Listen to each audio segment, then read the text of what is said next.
जैनम जयतु शासनम विश्व कल्याण कारकम।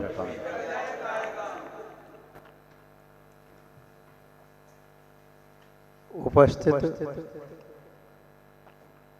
धर्म स्नेही सत श्रद्धालु भव्यवर पुंडरीक पुण्यात्मा महानुभाव, यहाँ पर आचार्य भगवान कुंद कुंद स्वामी जी द्वारा विरचित वार्ष अणुविखा ग्रंथ की वाचना चल रही है, जिसमें धर्म भावना को देख रहे हैं। भावानुसार उनकी गाथा का आलम्बन लेकर के उन धर्मों को समझने की शुभ चेष्टा करते हैं, जिससे अशुभ से बचें, आर्त ध्यान छूटे, प्रशस्त परिणाम हों, चैतन्य प्रदेशों में विशुद्धि का आविर्भाव हो,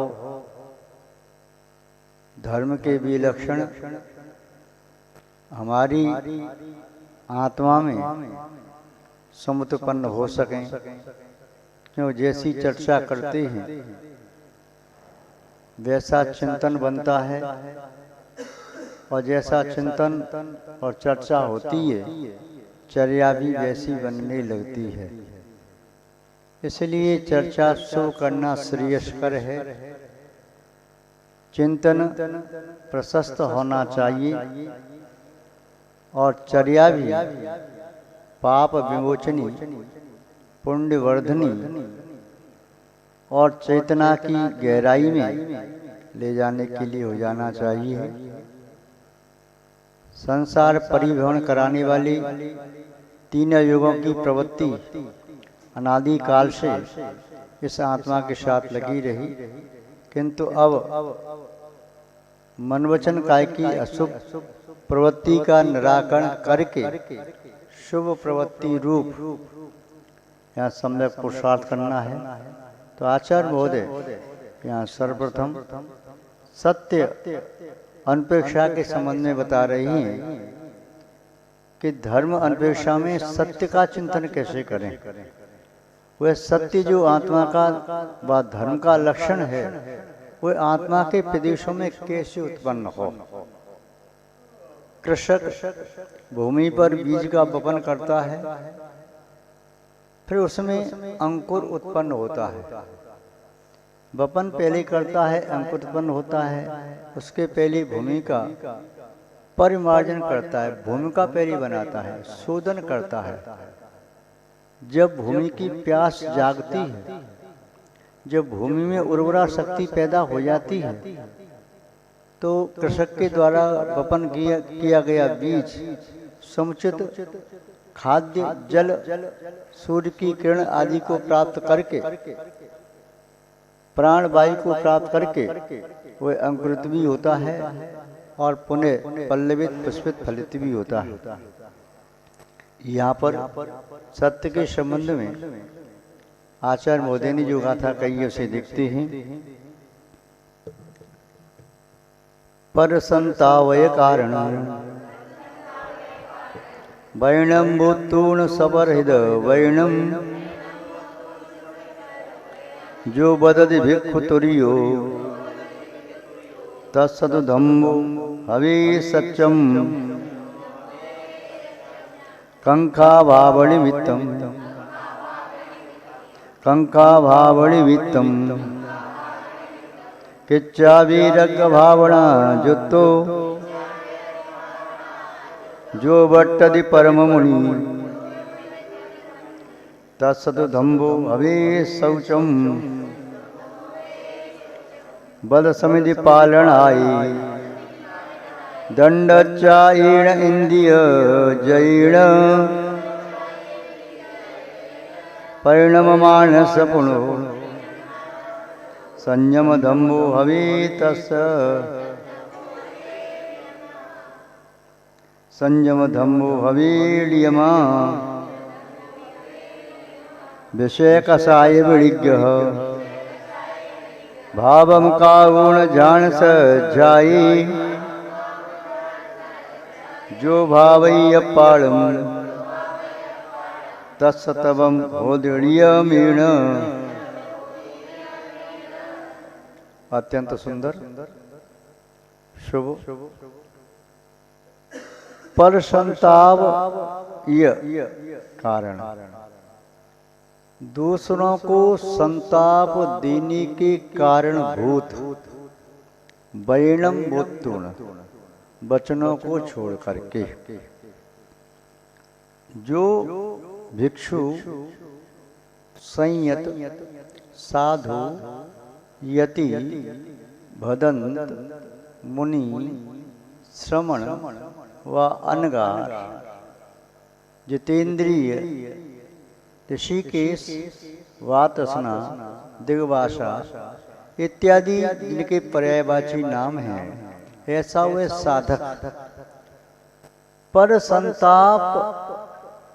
पर संतापस्य कारण कारक दूसरों को संताप देने के जो कारक हैं, जो कारणभूत हैं, ऐसे वचनों को छोड़ करके दूसरों को संताप कैसे हो सकता है?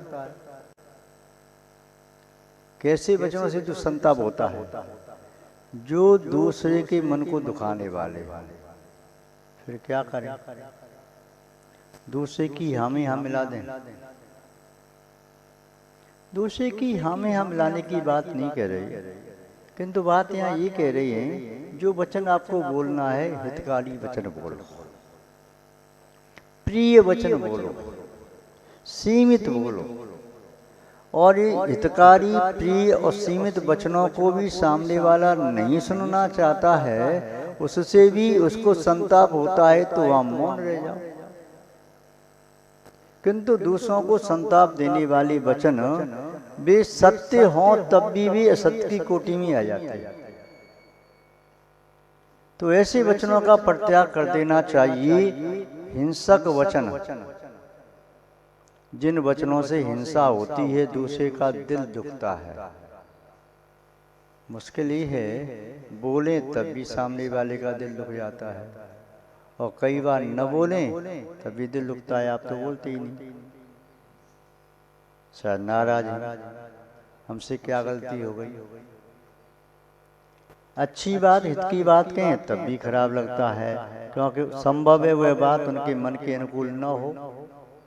किंतु फिर भी आचार्य महाराज यहाँ कह रहे हैं, आप स्व विवेक बुद्धि से विचार करके अपने चित्त में हिंसक भाव मत रखो, अपने चित्त में रौद्र परिणाम मत रखो, संक्लेश भाव मत रखो, अप्रशस्त भाव मत रखो। इन हिंसक भावों का त्याग करके दया में, करुणा में, अनुकंपा में, वात्सल से सम्मिश्रित, मैत्री भाव से सहित, प्रमोद भाव से सहित, संवेग निर्वेग भाव से सहित, गुणानुरागी दृष्टि से युक्त होकर के धर्म से अनश्यूत, जैसे शक्कर की चाशनी में पके हुए शब्द हों। अन्न शक्कर की चाशनी में पक जाता है तो मिठाई बन जाता है, यदि उस शक्कर की चाशनी मिट्टी पर भी गिर जाए तो मीठी हो जाती है।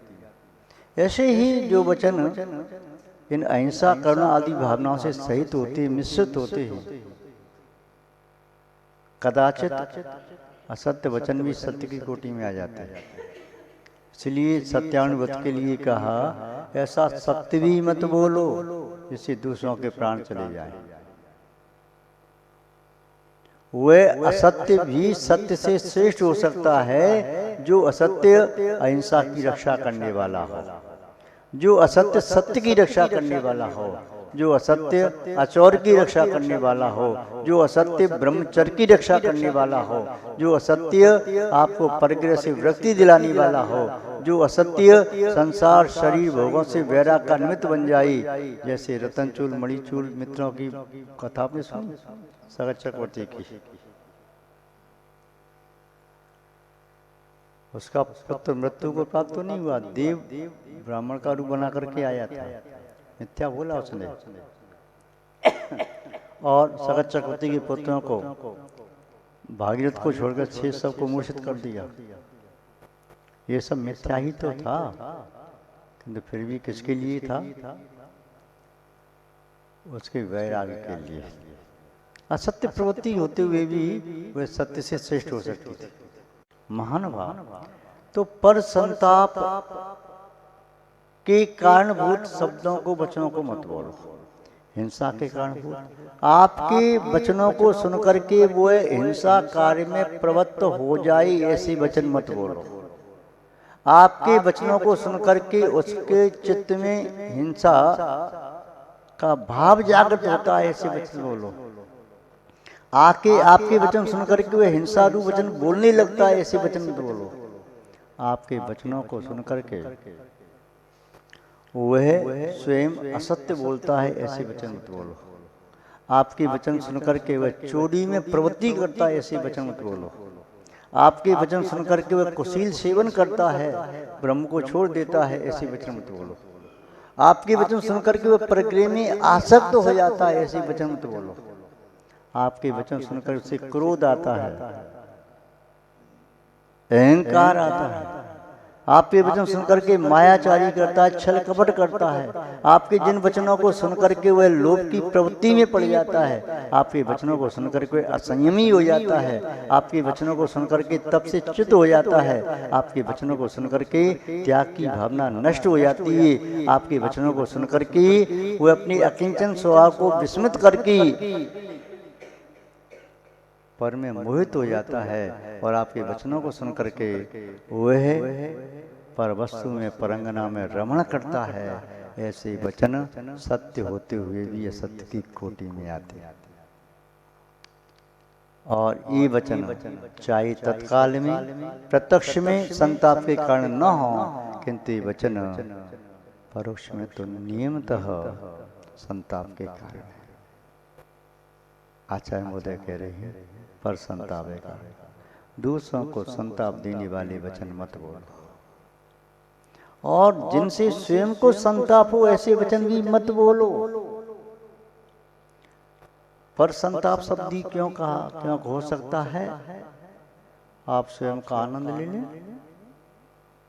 हिंसानंदी, मृषानंदी, चौर्यानंदी, परग्रह संसानंदी आनंद लेते जाए, किंतु नहीं, पर को संताप भी नहीं और दूसरों को भी संताप नहीं। स्वयं के संताप से बचने की तो व्यक्ति चेष्टा करता है, किंतु पर के ताप संताप आताप की चिंता नहीं करता। इसलिए उत्तम मार्ग है कम से कम बोलो, मीठा बोलो, सोच विचार करके बोलो, आगम के अनुसार बोलो, स्वपर के हित के कारणभूत वचन बोलो, जिन शासन की प्रभावना करने वाले वचन बोलो, मानव को मानवता से जोड़ने वाले वचन बोलो,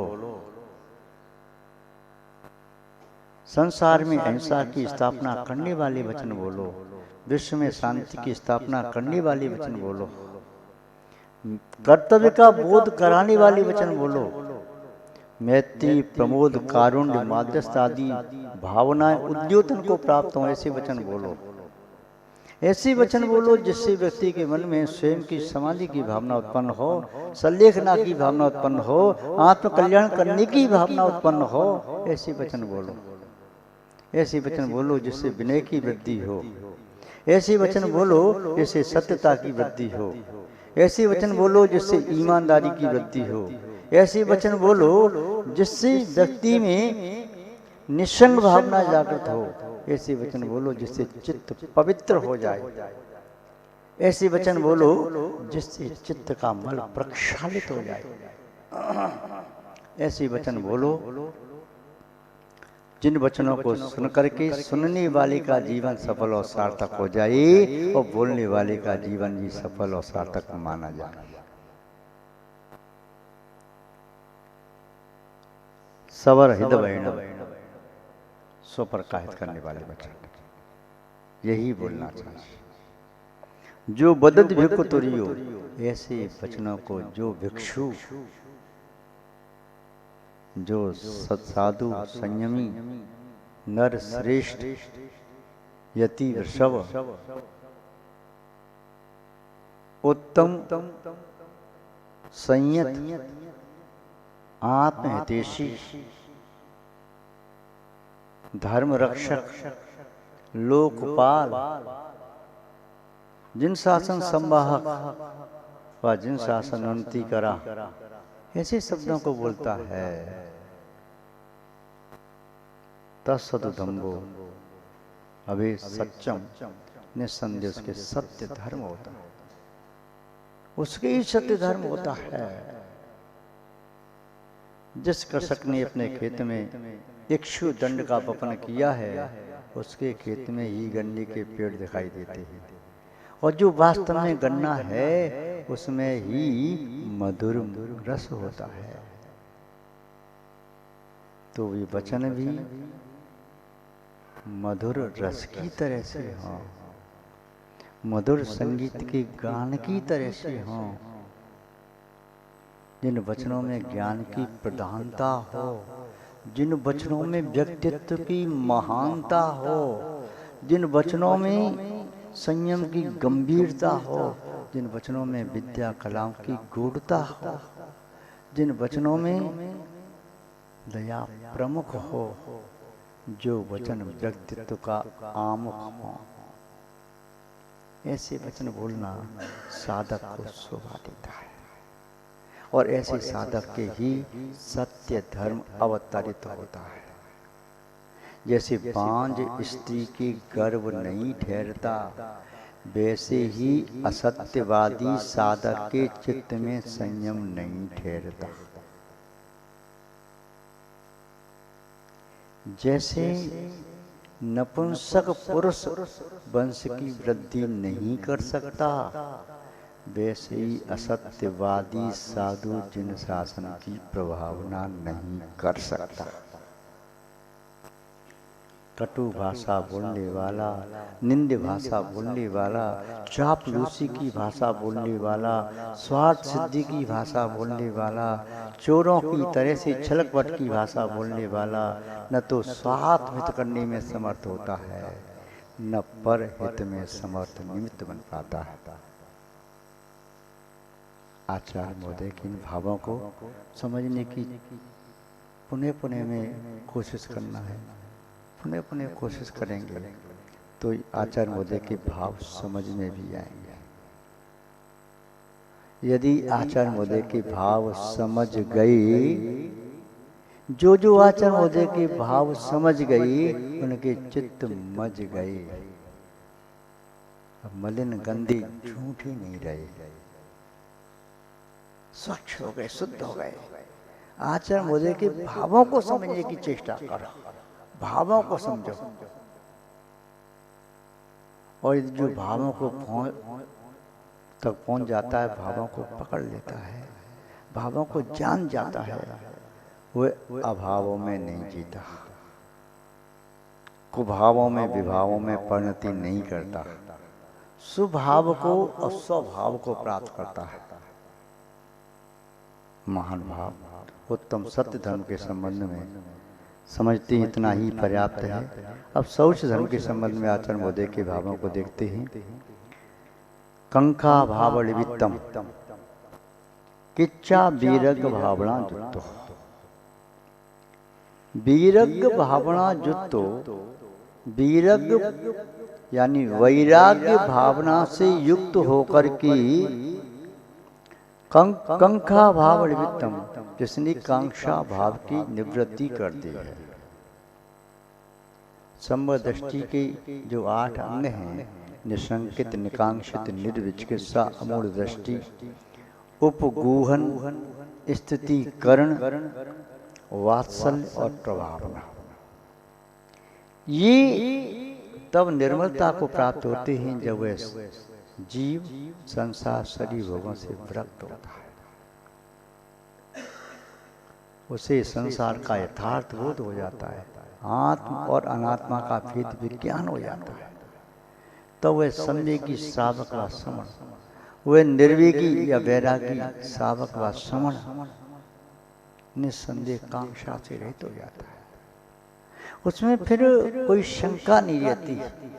परमार्थ भूत जिनेन्द्र देव के प्रति, उनके उसके स्वरूप में, या यथाजात दिगंबर गुरुओं के प्रति, या उनके स्वरूप में, या जिन वचनों में व जिन धर्म में कहीं शंका नहीं रहती, अपने अस्तित्व बोध में शंका नहीं रहती, अपने आत्म लक्षण स्वभाव स्वरूप में शंका नहीं रहती, और फिर पर पदार्थों की आकांक्षा भी नहीं होती।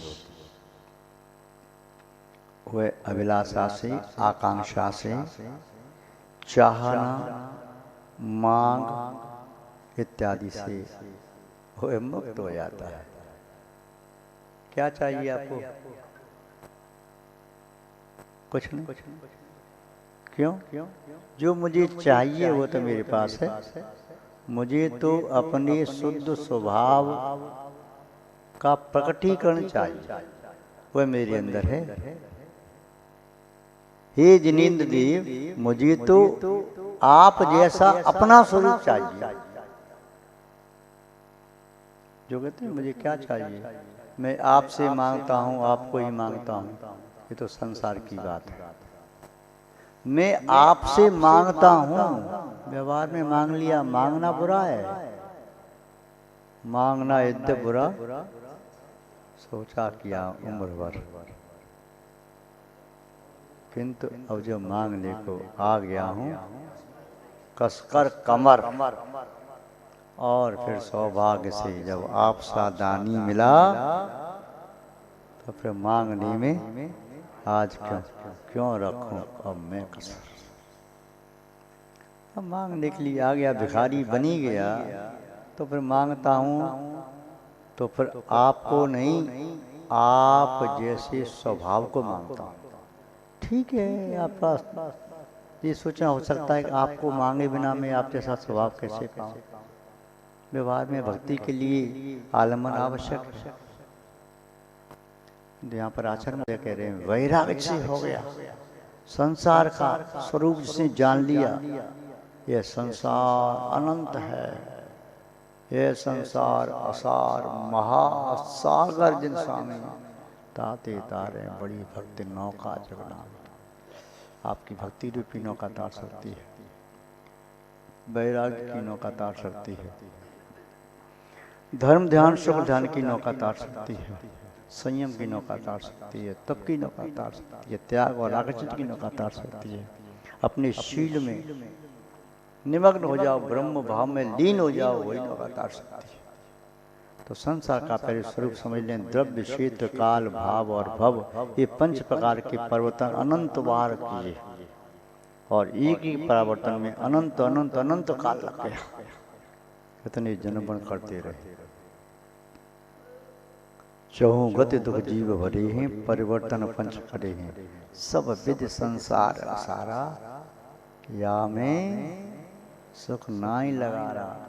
सुख की लगाड़ भी नहीं है। ऐसा चिंतन करोगे तो संसार से भक्ति हो जाएगी, ऐसा लगे संसार छोड़ो भाई, पिंजड़े में बंद तोता, कब दरवाजा खुले कब भाग जाओ। ऐसे ही आप भी सोचोगे संसार में इतना ठीक नहीं। अरे भाई मैं तुझे 100 मिंद के सुख दे दूंगा तो नहीं चाहिए, और मिंद के सुख नहीं चाहिए, और तुम्हें असीम निश्चिम वैभव दे दूंगा नहीं चाहिए। मुझे तो बस अपनी आत्मा में लीन होना है, रमण करना है। तुम्हें इंद्रिय का शोषण दे दूंगा, इतना अच्छा शोषण कि तुम नेत्रों से बहुत दूर तक ही देख सको, नहीं चाहिए। कानों से बहुत दूर तक ही सुन सको नहीं चाहिए। नासिका से बहुत सुन सको, वह भी नहीं चाहिए। जिब्या इंद्रिय से यहाँ पर बैठ करके बहुत दूर के पदार्थों का स्वाद बता सको, नहीं चाहिए। स्पर्श बता सको, नहीं चाहिए। मनोबल वचन बल काय बल दूंगा, नहीं चाहिए। मुझे तो इंद्रियां ही नहीं चाहिए, मैं तो अतीन्द्रिय होना चाहता हूँ, क्योंकि अतीन्द्रिय ही मेरा स्वभाव है। न इंद्रिय चाहिए, न इंद्रिय के विषय चाहिए, न गति चाहिए, न आगति चाहिए। मैं तो गति से पार होना चाहता हूँ। न स्थावर काय चाहिए, न तस काय चाहिए, न कसाय चाहिए, न लोक कसाय चाहिए, न दर्शन मोनी चाहिए, न चार्त मोनी चाहिए, न शुभलेस्या चाहिए, न अशुभलेस्या चाहिए, न मनोयोग के भेद, वचन योग के भेद चाहिए, न काय योग के भेद चाहिए, न संयम मारना चाहिए, न क्षरसम ज्ञान चाहिए, न क्षरसम दर्शन चाहिए। भव्य भव के चक्कर से मुक्त, आरक नारक के चक्कर से मुक्त, अपने शुद्ध स्वभाव में लीन होना चाहता हूँ। आत्मा आत्मा में लीन है, मेरी आत्मा, मेरी अनुभूति, मेरा सुसंवेदन, बस वही आत्मा है, वही आत्मा आत्मा में रही, और वह आत्मा का ज्ञानोपयोग, दर्शनोपयोग आत्मा के बाहर किंचित भी एक क्षण के लिए भी न जाए, बस शाश्वत अनंत काल के लिए आत्मा आत्मा में लीन चाहिए, हो जाऊं, बस यही चाहिए। बस शरीर भी नहीं चाहिए, शरीर मेरा स्वभाव नहीं, मलिन है, रोगों का घर है, संसार का कारण है, पाप उपार्जन करता है। शरीर है तो वचन भी है, मन भी है, शरीर ही न हो तो वचन मन कहाँ ठहरेंगे, कर्मों का आश्रम नहीं होगा, कर्मण वर्णाएं भी नहीं रहेंगी। ये 5 प्रकार के शरीर हैं तो वह भ्रमण है। शरीर भी नहीं चाहिए, इस शरीर के लिए बहुत मैं करता हूँ, पोषण करता हूँ, शरीर के लिए अपना मानता हूँ, शरीर के पोषण को ही आत्मा की पुष्टि मानता हूँ, उसमें संतुष्ट हो जाता हूँ। ये मेरी मूर्खता है। अब शरीर से परम विरक्त होकर के, तन से परम विरक्त होकर के मैं चैतन्य को पाना चाहता हूँ, चैतन्य धन को पाना चाहता हूँ, मैं चैतन्य गगन में विहार करना चाहता हूँ। मैं मन से अमन से रहित होकर के चिन्मय होना चाहता हूँ। यही तो मेरी परिणति है। संसार शरीर भोग, अनंत बार भोगे, अनादिकाल से भोगता आया, ये भोग मेरा स्वभाव नहीं है। भोग रोग का कारण है, भोग है तो वियोग है, भोग है तो योग है, भोग है तो संयोग है, किंतु इन भोग ही मुझे नहीं चाहिए। मैं योग से, वियोग से, संयोग से, दुर्योग से, नियोग से सबसे मुक्त होकर के मैं तो अपना शाश्वत वैभव चाहता हूँ, जो मेरी आत्मा की नियति है, प्रगति है, नियोग है। मैं आसन्न भव्य हूँ, कुछ भव लेकर के नियम से मोक्ष प्राप्त करूंगा, वे आत्मा का वैभव अपने अंदर प्रकट करूंगा, बाहर से नहीं लाऊंगा। मुझे तो वही चाहिए।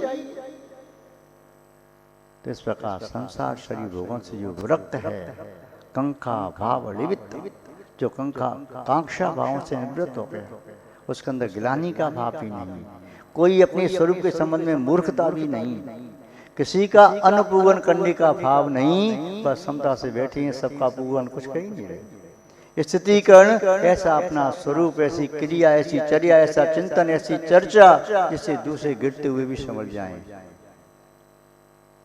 जब आत्मा में निस्सीम अनंत गुणानुराग का झरना झरना शुरू हो जाएगा, तो निस्संदेह धर्मात्मा के प्रति अनुराग बह करके बाहर जाएगा, धर्मात्मा स्वयं खिंच करके आएगा। पुष्प में गंध होगी तो भ्रमर स्वयं आएंगे। उन अली यानी षटपत्र संचरीक भ्रमरों को आमंत्रण पत्र नहीं भेजे जाते। पुष्पों में, सुमनों में, कुसुमों में जब सुगंध होती है, सौरभ होता है, सौंदर्य होता है, स्वयं खिंच के चले आते हैं भ्रमर और तितलियाँ। मेरा आत्मा का वैभव यही वात्सल्य का कारण बनेगा, और इसे जब मैं प्राप्त करूंगा, प्रकट करूंगा, उसे देख करके अन्य भव जीव प्रभावित होंगे अपनी आत्मा के वैभव को प्राप्त करने के लिए। यही तो सच्ची जिन शासन की प्रभावना हो जाएगी। कंका भावलिवित्तम किच्चा, कांक्षा के भावों से निवृत्ति करके वैराग्य भावना युक्त और वैराग्य भावनाओं से युक्त होकर के जो वर्तति परम मुनि, जो मुनि परम मुनि वैराग भाव में, वीतराग भाव में वर्तन करता है। वीतराग दशा, वीत द्वेष दशा, वीत मोह दशा, वीत विकार दशा, वीत मल दशा, वीत कर्म दशा, उस दशा को प्राप्त करता है। तत्सदुदम्बो हवे शौचम, उस मुनिराज के, उन श्रमण राज के शौच धर्म होता है, उनकी आत्मा ही पवित्र होती है। वैराग चरम सीमा पर पहुंचता है तो राग के मल को धो देता है। द्वेष के मल को धो देता है, मोह के मल को धो देता है, गिलानी ईर्षा भाव के मल को विकार को धो देता है।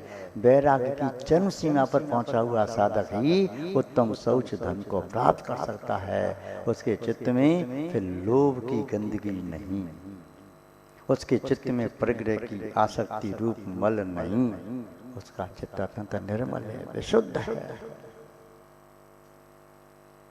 यह उत्तम सोच धर्म के संबंध में आचार्य महोदय ने यहाँ पर अत्यंत संक्षेप में इस गाथा के माध्यम से भावों को प्रकट किया है। अब संयम के संबंध में आचार्य महाराज क्या कह रहे हैं वो देखते हैं।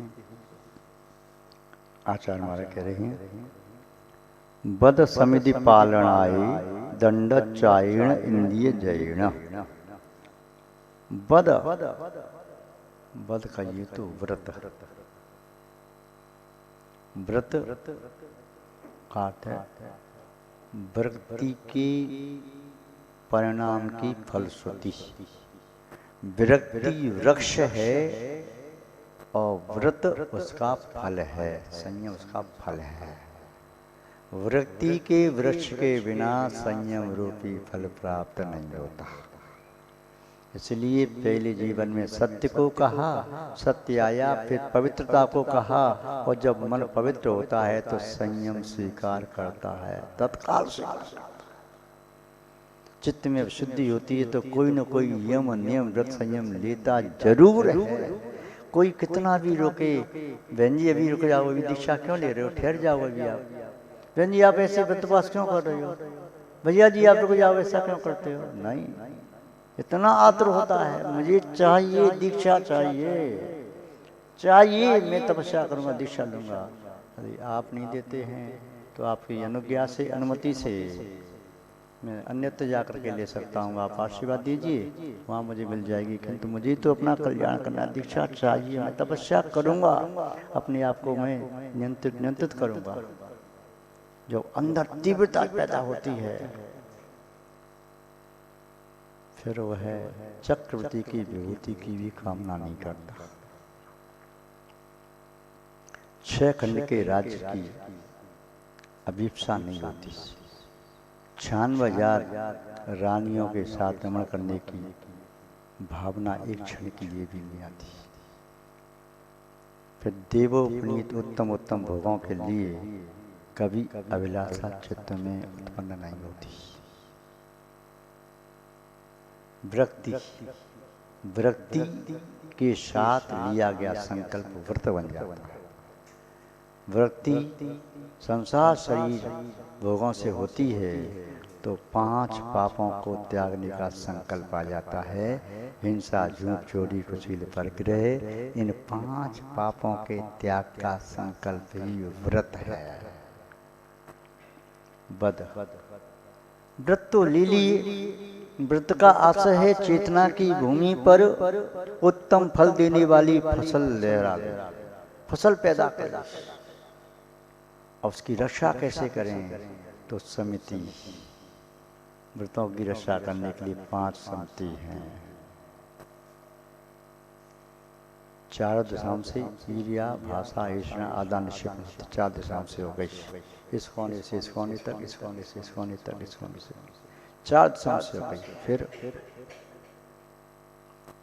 यदि कहीं ऊपर से पक्षी आकर के फसल को नष्ट करें तो बहुत ऊंची ऊंची बांस गाड़ करके उस पर जाल लगा दिया, धूप आएगी, वर्षा तो भी तो जल भी आएगा, हवा भी लगेगी, किंतु कोई पक्षी आकर के फसल को बर्बाद नहीं करेंगे।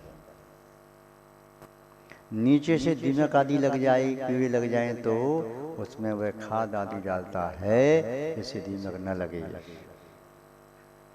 ये उसकी सुरक्षा के लिए है। 5 व्रतों की सुरक्षा के लिए ये 5 समितियां होती हैं। 5 व्रतों का संबोधन करने के लिए ये 3 गुप्तियां भी होती हैं। खाद्य, जल, प्राणवायु, जिसमें प्राणवायु में सूर्य का प्रकाश भी आ गया और कार्बन डाइऑक्साइड भी आ गया। ये गुप्ती की तरह से 5 बाबतों का परिपालन करने वाले, संवर्धन करने वाले। बद समिति पालन आई दंड चाहे 3 दंडों का त्याग, मनोदंड, वचन दंड, काय दंड, व्रतों का पालन करना। संयम है तो संयम के लिए 3 दंडों का त्याग, मनमानी प्रवृत्ति नहीं, जो मन में आया सो करना है। चाहे कोई भी रोके, मुझे किसी की बात मानना नहीं है, मौन लेके बैठ जाओ, कुछ कहना ही नहीं, करूंगा वही जो मन में ठान लिया। चाहे कितना भी उल्टा हो या सीधा हो, कोई कितना भी रोके, शांति से बैठो, मैं चिल्ला करके बोलूंगा। कोई कितना कहे भाई अपने परिणाम अच्छे रखो, नहीं तुम कौन होते मेरे परिणाम अच्छे करने वाले, मैं तो खराब करके रखूंगा, से कौन समझा सकता। किंतु हम यदि संकल्प कर लें अपने दुष्ट मन का त्याग करना है, दुष्ट वचन का त्याग करना है, दुष्ट काय चेष्टा का त्याग करना है, तो 3 दंड का त्याग कर देंगे तो हमारे महाव्रत सुरक्षित रहेंगे, संयम सुरक्षित रहेगा। और 3 दंडों का त्याग नहीं किया तो उद्दंडता आ जाएगी, और उद्दंड व्यक्तियों के लिए दंड आवश्यक होता है। तो 3 दंडों का त्याग करना यह संयम है। और संयम क्या है? इंद्रिय जयण, संयम है इंद्रियों को जीतना। स्पर्श इंद्रिय कहती है गर्मी लगती है पंखा चाहिए, त्याग, पंखे का त्याग, मैं पंखे की हवा लूंगा ही, त्याग। पंखे से हवा गर्म आती है, मैं कूलर चाहिए, कूलर का त्याग, कूलर की हवा का त्याग। इससे भी पानी आता है, एसी चाहिए, एसी का जीवन और के त्याग, एसी की हवा का त्याग, कूलर की हवा का त्याग, पंखे की हवा का त्याग। ठंडी लगती है, थोड़ा हीट चाहिए, हीटर चाहिए या कुछ और चाहिए, बल्ब आदि लगा लो, ज़्यादा गर्मी हो जाए, बहुत सारी छिटाई ओढ़ लो, बहुत व्यवस्था करो। ये शरीर मांग रहा है, चलो त्याग, तूने मांगा क्यों? पत्थर चुभते हैं पैर में, कंकड़ पत्थर चुभ रहे हैं, कैसे चला जाऊं? चुभो, शरीर है, चुभने दो, मिट्टी है, पुद्गल है, यदि आत्मा की सुध लेनी है, चलना है तो चलना है, चिंता नहीं। शरीर के कष्ट को आत्मा का कष्ट मान लिया तो आत्मा कभी सुखी नहीं हो पाएगी। रचना इंद्रिय के सुख, क्या करूं, ये तो चलता ही नहीं है, बिना नमक के नहीं चलता, बिना मीठे के नहीं चलता, जीवन में आए तो बिना घी के तो मैंने कभी रोटी खाई नहीं, सूखी रोटी आज तक नहीं खाई, बिना तेल के नमकीन खाया ही नहीं मैंने तो कभी दूध दही के बिना भोजन किया ही नहीं। दूध तो मेरे लिए फेवरेट है, दही तो श्रीखंड न मिले तो जीवन बेकार है। सादा कहता अच्छा रसना, रसना, रसना भोगी के बसना, किंतु योगी तू रसना को कसना। रसना में आत्मा का रसना, आत्मा का रस तो आत्मा में है। रसना को यदि आपने कस लिया तो अपने इसमें से रस निकलेगा, फिर आत्मा में नित्य झरता रहेगा आत्म रस का ये झरना। इसलिए रसना इंद्रिय पर भी विजय प्राप्त करना है। खाने का त्याग नहीं किया, जीतना है। रसना आपके अनुसार चले, स्पर्श इंद्रिय को जीतना है। ऐसा नहीं कि धूप में बैठ गए, अच्छी धूप लग रही है, कोई बात नहीं, बैठे हैं, सहता बैठे हैं, चुभ रही है तभी सहता बैठे हैं, चमड़ी निकाल के थोड़ी फेंक देंगे कि धूप वाला कर दिया या छाया वाला कर दिया, बिल्डिंग तोड़ दी, नहीं। उसको स्पर्शन इंद्रिय को जीतना है। स्पर्शन इंद्रिय तुम्हारे ऊपर हावी न हो पाई, वह तुम्हारी नौकरानी है, उससे नौकरानी जैसा काम लो। वह तुम अपने चंगुल में न फंसा ले, तुम्हें बंदरिया बना करके नचाने न लगे। इसलिए स्पर्शन इंद्रिय को जीतो, रसना को जीतो। घ्राण इंद्रिय बदबू बदबू बदबू ऐसा मत करो। संसार में जितने पदार्थ उनके सबके अपने अपने स्वभाव हैं, जिसका जो स्वभाव है तो ठीक है। और गंध लेकर के हाँ गहरा सांस लो, गहरा सांस लो। अरे क्या गहरा सांस लो, क्या डूबना है क्या सांस में? सेहत में लो, जो सांस आ रहा है जा रहा है, ठीक है। छोड़ो छोड़ो, क्या छोड़ो भाई, वो ज्यादा कहते छोड़ो तो श्लेष्मा निकल के बाहर आ जाएगा, तुम्हारी ऊपर छोड़ देगा। इसलिए सहजता, ज्यादा युवा की प्रवृत्ति नहीं, गहरा सांस छोड़ दो, झट के छोड़ो, ऐसा करो वैसा करो। सहजता में साधु का जीवन सहज जीवन होता है। ये धमा चौकड़ी कूदने का, उठापटा करने का नहीं होता है, उछल कूद का नहीं होता है। साधु साधु है, कोई बंदर नहीं है। तो से सांस लो, गंध दुर्गंध जो आ रही है सारी संसार के पदार्थ हैं, चक्षुंदी के विषय। ये मुझे अच्छा नहीं लगता, वहां बैठूंगा, यहाँ बैठूंगा, यहाँ बैठूंगा, क्यों भाई, क्या बात, तुम साधु हो क्या साधु? यहाँ मेरा मन नहीं लग रहा, क्यों नहीं मन लग रहा? जिसका मन नहीं लग रहा तो साधु कैसे फिर?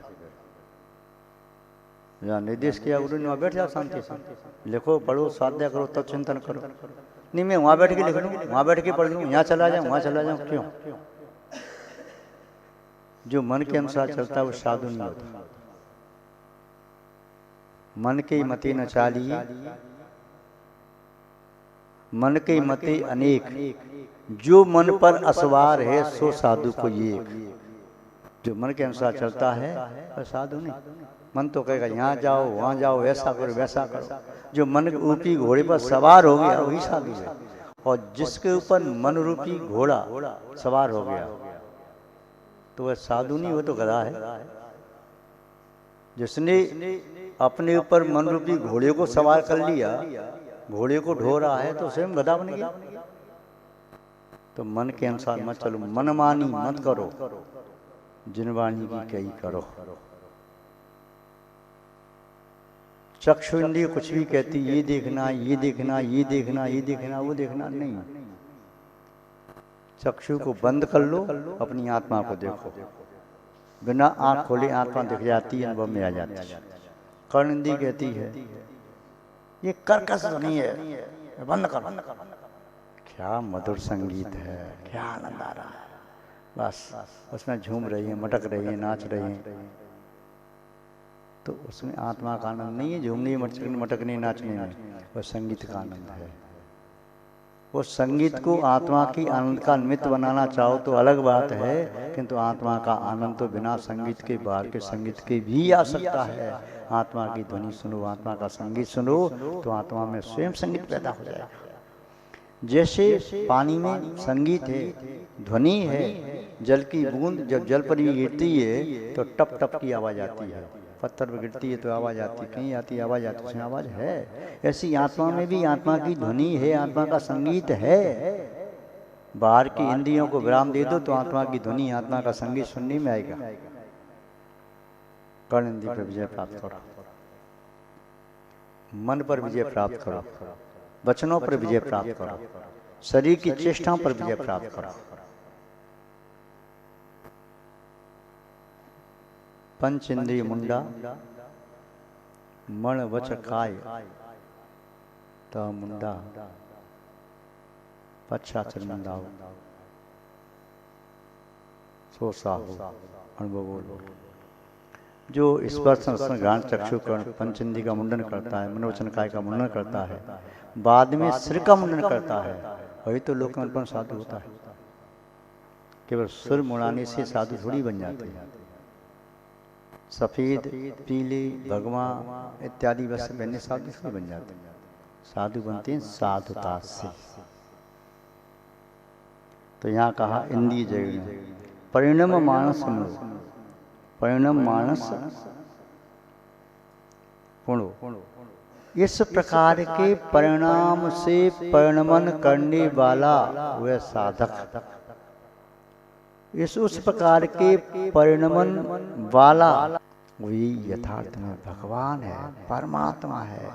उसका नाम लेने मात्र से पापों का क्षय होता है, उसके दर्शन करने से पुण्य की प्राप्ति होती है, दुख दरिद्र नष्ट हो जाते हैं, पाप फल नष्ट हो जाते हैं। जैसे सूर्य को देख करके अंधकार नष्ट होता है, ऐसे तपस्वी महान संत योगी के दर्शन करके चित्त में परम आह्लाद आता है, सुख का प्रकाश फैल जाता है, दुख का अंधकार नष्ट हो जाता है, संकलेश भाव नष्ट हो जाता है। इसीलिए तो व्यक्ति देखो सैकड़ों हजारों मीलों से चल करके यहाँ दर्शन करने क्यों आते,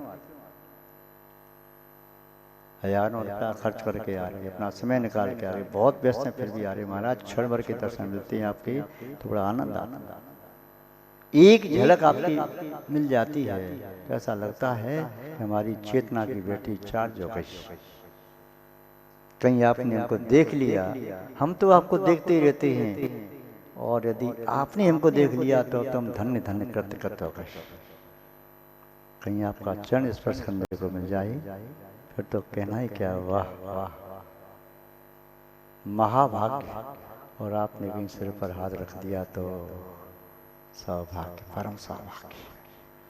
आहार आदि दान देने का अवसर प्राप्त हो जाए तो जीवन सफल और सार्थक माना। ऐसे तपस्वी आज भी इस लोक में हैं, भरत क्षेत्र में हैं, इस पंचम काल में हैं, जो ऐसी तपस्या साधना करके लोकांतिक देव हो सकते हैं, इंद्र आदि हो सकते हैं, अगले भव से उसके बाद मोक्ष प्राप्त कर सकते हैं।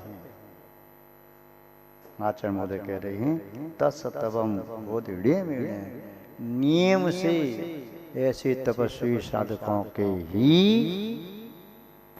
उत्तम तप धर्म हो सकता है।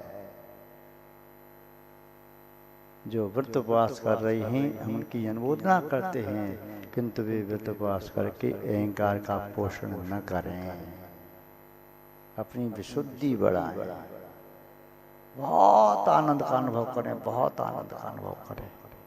वह परम विशुद्धि, वह निर्मल चित्त, वह प्रशस्त परिणाम ही हमारी चैतन्य निधि है, शाश्वत निधि है। मैं उसे नहीं छोड़ूंगा, संकल्प करो। मैं जो कुछ भी करूंगा उसके लिए करूंगा, परम विशुद्धि के लिए, निर्मल चित्त प्रवृत्ति के लिए, अपने प्रशस्त परिणामों को प्राप्त करने के लिए ही मैं तप करूंगा, संयम की साधना करूंगा, ध्यान करूंगा, त्याग करूंगा, जो कुछ करूंगा उसी को प्राप्त करने के लिए करूंगा। उसे ही बोधि कहते हैं, उसे ही समाधि कहते हैं, उसे ही तत्व चिंतनात्म ध्यान कहते हैं। वही परम सामायिक है, वही परम सम्वर है, वही परम निर्जरा है, वही परम प्रत्याख्यान है, सब कुछ वही है। उसी आत्म दशा को, शुद्ध दशा को प्राप्त करने का सम्यक पुरुषार्थ करो। ऐसा आचार्य भगवान कुंद स्वामी जी करुणा बुद्धि से हम और आप सबके लिए यहाँ उपदेश दे रहे हैं। इतना ही हम पर्याप्त समझते हैं। इसको जो नाश्ता दिया से पचाएं, उन्हें आगे उत्तम स्वादिष्ट सुस्वादु श्रेष्ठतम आत्मा का भोजन प्राप्त करने के लिए तत्पर रहें। ये है आज का उद्बोधन। हरण की तरह से है जो आपकी मंद अग्नि को जागृत करेगा, आपके चित्त में संयम की तप की भावना को जागृत करेगा, आपको व्रतों की ओर प्रेरित करेगा। हरण भी बहुत महत्वपूर्ण होती है। भून करके खाओ, चाहे पीस करके खाओ, घी में तल के खाओ, पानी के साथ खाओ, भोजन में खाओ, उसके अलग अलग प्रकार के। बात पित्त कफ के लिए तो है पैनाश्या रामायण औषधि। ऐसे ही यह तप, ये आत्म भावना जन्म जरा मृत्यु रूपी रोगों को निवारण करने के लिए हर्तकी की तरह से है। हर्तकी को शिवा कहते हैं, तो ये भी रत्नत्रय भी शिवा है, मोक्ष को देने वाला है। और इसकी एकता, आत्मा में लीनता, यही उत्तम तप धर्म है। और ये तप ही परमात्मा दशा का साक्षात हेतु है, संबंध निद्रा का हेतु है, और यही कारण मोक्ष है, यही कारण शुद्ध परमात्मा का हेतु है। अतः से प्राप्त करें। आज बस इतना ही पर्याप्त है। जय बोलिए श्री शांतनाथ भगवान की, परम पूज्य आचार्य भगवान गुरुदेव श्री विद्यानंद जी महाराज की, श्रीमद् जैन धर्म की।